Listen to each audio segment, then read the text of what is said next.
Hello everyone, welcome back to our YouTube channel. In this video, we will discuss the exercise given behind the chapter 10 of Class 6 Science NCERT textbook, that is the motion and measurement of distances.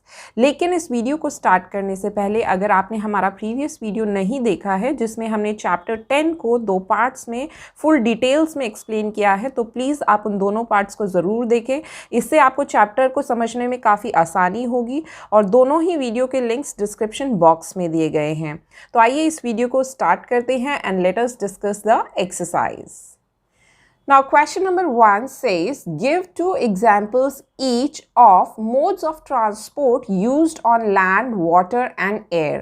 तो आपको दो examples देने हैं mode of transport के जो कि use किए जाते हैं land के ऊपर, water के ऊपर and air में, right? तो इसके आंसर में आप लिख सकते हैं examples of land transport, you can write car, bus. Then water transport में एग्जाम्पल दे सकते हैं आप बोट और शिप का, वहीं एयर ट्रांसपोर्ट में आप एग्जाम्पल दे सकते हैं एरोप्लेन एंड हेलीकॉप्टर का।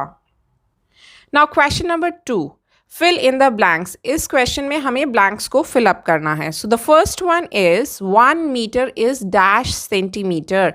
1 मीटर में कितने सेंटीमीटर होते हैं? तो 1 मीटर में होते हैं 100 centimetre. The next one is 5 kilometers is dash meter. 5 kilometre में कितने मीटर्स होते हैं? तो हमें ये तो पता है कि 1 किलोमीटर के अंदर 1000 मीटर्स होते हैं। तो 5 किलोमीटर्स के अंदर कितने मीटर्स हो गए? हम 1000 को 5 से मल्टीप्लाई करेंगे तो हमें 5 किलोमीटर्स में मीटर्स मिल जाएंगे, दैट इज़ द 5000 मीटर्स। तो इसका आंसर होगा 5000 metres. Then next is motion of a child on a swing is। अगर एक बच्चा झूला झूल रहा है तो उस बच्चे की मोशन क्या होगी? तो जब भी कभी एक बच्चा झूले पे झूलता है, अगर आप उसको ऑब्जर्व करोगे तो वो क्या करता है? आगे जाता है, पीछे आता है, फिर आगे जाता है, फिर पीछे आता है। तो उसकी मोशन क्या होती है? रिपीट होती है at the regular interval of time. So the motion of child is periodic motion. The next fill in the blank is the motion of needle of a swing machine is dash। जो swing machine होती है उसकी needle का motion कैसा होता है? तो जब हम swing machine के wheel को rotate करते हैं तो जो needle होती है वो continuously up and down move करती है, मतलब कि वो अपने motion को repeat करती है at a regular interval of time। So the motion of needle of a swing machine is a periodic motion। Then next is motion of a wheel of a bicycle। जब bicycle चलती है तो उसके wheel का motion किस तरीके का होता है?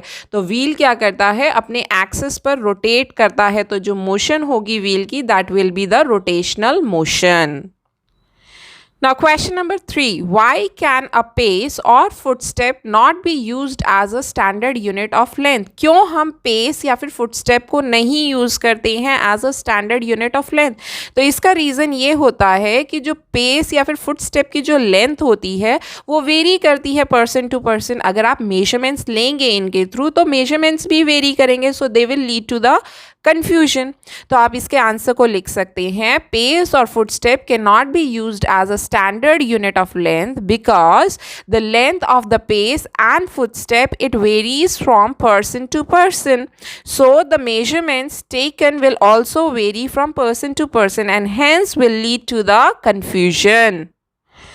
Now question number 4, arrange the following lengths in the increasing magnitude। नीचे कुछ लेंथ्स दी गई हैं, आपको उनको अरेंज करना है इंक्रीजिंग मैग्नीट्यूड में, मतलब आपको सबसे छोटी लेंथ से स्टार्ट करते हुए सबसे बड़ी लेंथ तक पहुंचना है, राइट? तो अब हमें पता है कि 1 सेंटीमीटर के अंदर होते हैं 10 मिलीमीटर्स, वहीं 1 मीटर की बात करें तो उसमें होते हैं 100 सेंटीमीटर एंड 1 किलोमीटर के अंदर होते हैं 1000 मीटर्स। तो जो सबसे छोटी यूनिट होती है लेंथ की, दैट इज़ मिलीमीटर। उसके बाद जो बड़ी यूनिट होती है that is centimetre. Then centimetre से बड़ा होता है मीटर और जो सबसे बड़ी यूनिट होती है वो होती है किलोमीटर।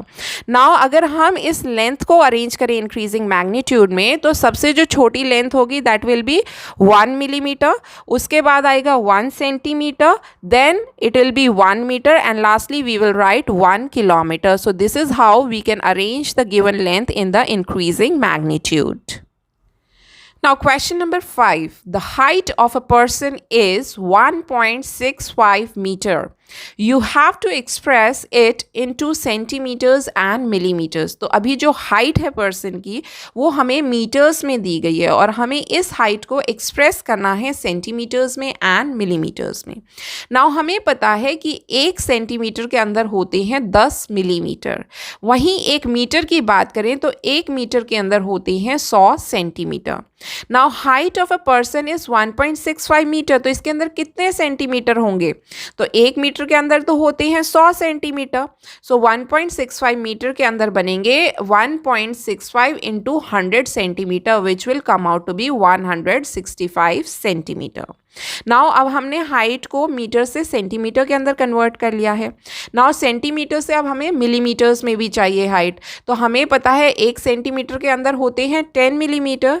सो 165 सेंटीमीटर के अंदर कितने मिलीमीटर्स होंगे? So it will be equal to 165 into 10 millimetres. That will come out to be 1650 millimeters. So the height of a person in centimeters, it will be 165 centimeter, and height of the person in millimeters, it's going to be 1650 millimeters. Now question number 6. The distance between Radha's home and her school is 3250 meters. Express this distance into kilometer. तो राधा के घर के और school के बीच का जो distance है वो है 3250 मीटर्स. अब जो डिस्टेंस है वो हमको मीटर्स में दिया गया है और क्वेश्चन में पूछा गया है कि हमें इस डिस्टेंस को एक्सप्रेस करना है किलोमीटर्स में. नाउ हम जानते हैं कि 1 किलोमीटर के अंदर होते हैं 1000 मीटर्स. वहीं अगर हम इसको दूसरी तरीके से बोलना चाहें तो हम बोल सकते हैं 1000 मीटर्स मिलाकर बनते हैं 1 किलोमीटर. नाउ अगर हम जानना चाहें कि 1 मीटर में कितने किलोमीटर्स होंगे, so it will be equals to 1/1000 kilometre. Now अब टोटल मीटर्स कितने हैं? 3250 मीटर्स. तो इसके अंदर कितने किलोमीटर होंगे? So we have to multiply this by 3250 metres. So this will give us the distance between the Radha home and her school into the kilometres which will be equal to 3.250 kilometer. Hence, the distance between Radha's home and the school in kilometers will be 3.250 kilometers. Now, question number 7. While measuring the length of knitting needle, the reading of scale at one end is 3 centimeter and at other end is 33.1 centimeter. What is the length of needle? हम एक knitting needle की length को major कर रहे हैं. तो जो scale की रीडिंग है एक एंड के ऊपर इट इज़ 3 सेंटीमीटर. वहीं जो दूसरा एंड है उस पर जो स्केल की रीडिंग है दैट इज़ 33.1 सेंटीमीटर. तो अब हमें बताना है कि जो निडल है उसकी लेंथ कितनी है. Right? So reading at one end of the scale is 3 centimeter. Reading at other end of the scale is 33.1 centimeter. So the length of the needle will be, we have to subtract the initial reading from the final reading. So 33.1 minus 3.0, it will give us 30.1 centimeter. So this is the length of the knitting needle. Now question number 8. Write the similarities and differences between the motion of a bicycle and a ceiling fan that has been switched on. एक bicycle है जो कि move कर रहा है और एक ceiling fan है जो कि switched on है. तो उनकी जो motion है उनकी similarities बतानी है और उनकी जो motion में differences है हमें वो बताने हैं. तो जैसा कि हमें पता है कि जब साइकिल मूव करता है तो जो उसके व्हील्स होते हैं वो अपने एक्सिस पर रोटेट करती हैं. तो व्हील का मोशन हुआ रोटेशनल मोशन. सिमिलरली जो सीलिंग फैन होता है उसका भी मोशन क्या होता है? रोटेशनल मोशन होता है. वो भी अपने एक्सिस के चारों तरफ चक्कर लगाता है. तो उनकी सिमिलैरिटीज हुई that bicycle wheel and the ceiling fan they both have the rotational motion. अब डिफरेंसेस क्या हुए? जैसे कि साइकिल आगे की तरफ मूव करता है so it has a rectilinear motion. लेकिन अगर सीलिंग फैन की बात करें तो सीलिंग फैन तो मूव नहीं करता. Ceiling fan it remain fixed at one place, so hence it does not have rectilinear motion. इसके अंदर कोई भी rectilinear motion नहीं होता. Now question number 9. Why could not you use elastic measuring tape to measure the distance? What would be some of the problems that you would meet in telling someone about a distance you measured with an elastic tape?